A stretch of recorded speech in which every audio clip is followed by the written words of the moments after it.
Hi, I'm Sammy from Mad for Markers, and today I'm colouring this digital stamp that I've printed out on Express Graphics paper.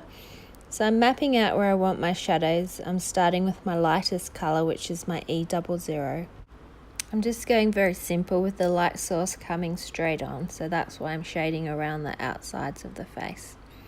I then take my E01 and just deepen that shadow area a little bit more, so I'm not coming out quite as far as I did with the E00, but I'm just deepening that shadow. Then going a little bit darker again, I've chosen E53 and I'm just making that shadow area even darker. So you can see next to the darkness where I've put the E53, the other colour is still there underneath. So I'm just gradually building up the layers. And I'll go back and forward adding more colours until I'm happy with the depth of the shading. So back to the E00, I'm just blending out those darker lines that I've got there.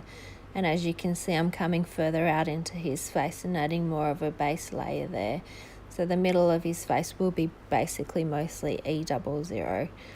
Now I thought I'd make it even darker, and so I've gone for E11 and I'm just putting more shadow like around under his hairline and where the hat's going to be leaving the shadow, and down the side of the nose and then around it. And yeah, I'm just still gradually, slowly building it up. So if you start light and go dark, you can always make it darker, but it's very, very hard to make it lighter again, and that's why I colour this way. This guy's one of the digital images that I drew a couple of years ago. He's when I was trying to do some different faces rather than just girls all the time. So I've got this guy and another older guy, which is great if you're looking for images for some of the guys in your life. But yeah, this is just still colouring, still blending, still building up that layer slowly. And you can see that it's starting to get a bit more definition in the face as I continue with my blending.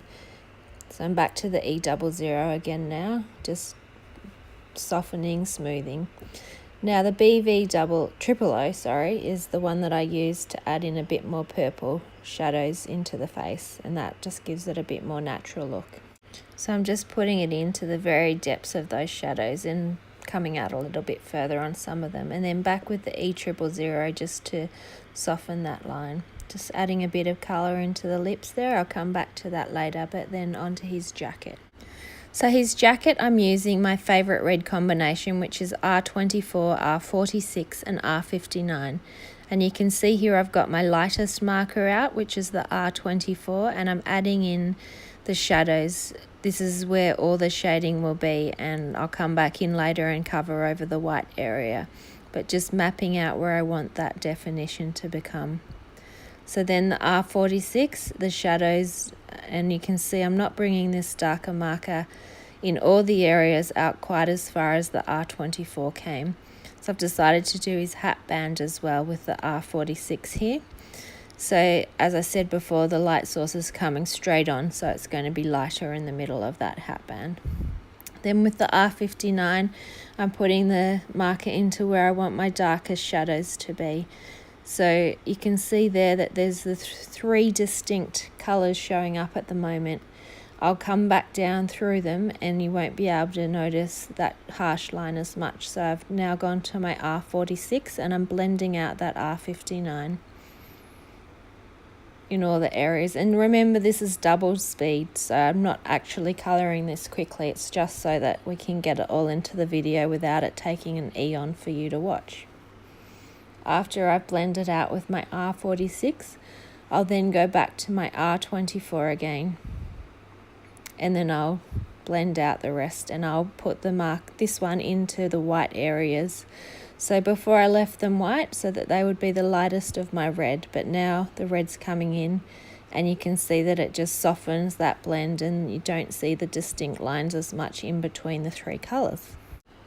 As you saw on his face, I'll then go back and forward a little bit, just deepening those shadows and softening the blend until I'm happy with the result, and same on the hat band as on the jacket. So just alternating between those three colours. Usually I go light, medium, dark, medium, light, back and forward, rather than jumping from the darkest to the lightest. So I'm going to make his hat black, so I've gone in with C6, and then I'll also use C8 and C10. And as you can see, instead of doing lots of circles for this hat, I'm doing more flicks, and that makes it easier with those feathery lines to blend it once you put the other colours on. It's harder when you've got a harsh line to blend that line out, but when you've got a thinner, finer line, which is like when you feather with that end of that flick, it's easier to soften when you come in with the other colour. So just building up the layers here on his hat. Now in with the darker one, C10, and making those shadows, the deepest shadows, outlining, tracing part of the image.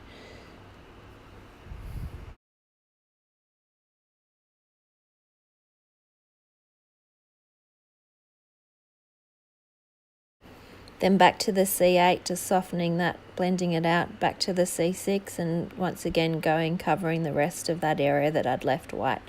So I normally leave that right till the very end so that it's got that light, looks like it's hitting smack bang there in the middle.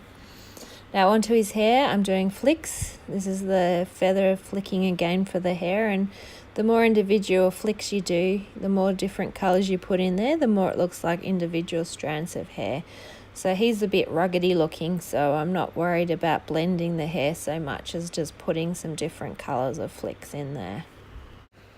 So we've had E35 and then E25, and now on to E23, and I'm using the same colours on his eyes. And now on to E18, I'm just adding in a bit more definition into the eyes, drawing those lines around, adding the same colour into his eyebrows and moustache and beard, and just making that deeper shadow there. And I'm having the light hitting straight on, remember, so I'm having that little light look in the middle of his hair, so flicking down from the top and then back up from near the ear. Then just to make it even darker in those shadow areas, I'm putting E49 in there. Then coming back with the E23, I'm just softening those lines out a little bit and just blending it a little bit, not hugely, just a tiny bit. Now his lips, I've done E04 and then RV63 with just a few little lines. Then I'm putting a bit of shadow in around the eyes with the BV23 and the BV25, and as well the BV31, which is the lightest one there. And then just a bit more around his face. I just thought it needed a tiny bit more depth. Once you've done the hair and the clothes, sometimes the skin might still look a bit pale or a bit less toned. If you come back in then later, you can do what I'm doing. You don't have to colour one thing, leave that, come to another, finish that. You can just go back and forward with the whole image until you're happy. So his shirt, I'm just doing E42, and I'll also put in some E43 and a tiny bit of E44 as E44. So E42, 43 and 44. And just blending, same thing I've done on all the images, all the bits so far. Making it darker around the outside, coming in toward the middle with the light right in the middle. Then just taking away a little bit of that colour with my zero, the colourless blender, just making that white area a little whiter, and then where I pushed it away a tiny bit, I'm just covering it back up with the E11 and just putting those shadows back in there, making them a bit darker again, making it a bit darker around the neck. Just continuing to build up those layers, and yeah, I could go on all day just making it darker. Come back tomorrow, make it a bit darker if I wanted to. So I'm just going to do a little blue shadow around the outside of him. So I'm just basically going around the whole image with my B00, and you can see it's actually struggling a little bit. I need to fill that marker up. Then flicking out that B00 with the B000. Making it fairly rough because it's just a shadow, it's just a bit of colour around the outside. And then the B000, pushing that colour out even further, just bringing it out onto the card, making the image look like it's not just sitting there on a stark white piece of paper. Then with the zero colourless blender, I'm just softening it out, pushing that colour away, fading it out, making it look lighter.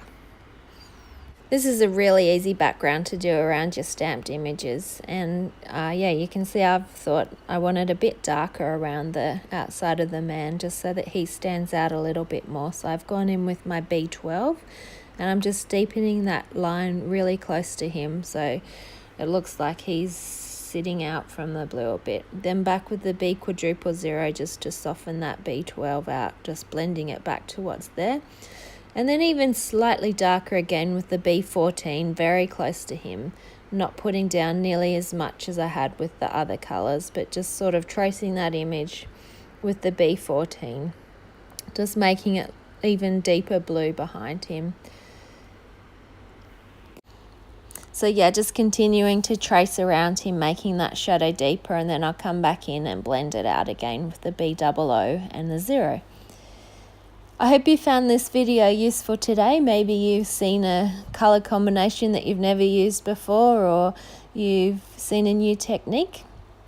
I'd love to have your feedback. If you have any questions or comments or concerns, please comment here on this clip or come over to our Facebook group and leave a comment, or maybe you'd like to send us an email at info@madformarkers.com.au. Thanks for watching and have a wonderful week. Bye.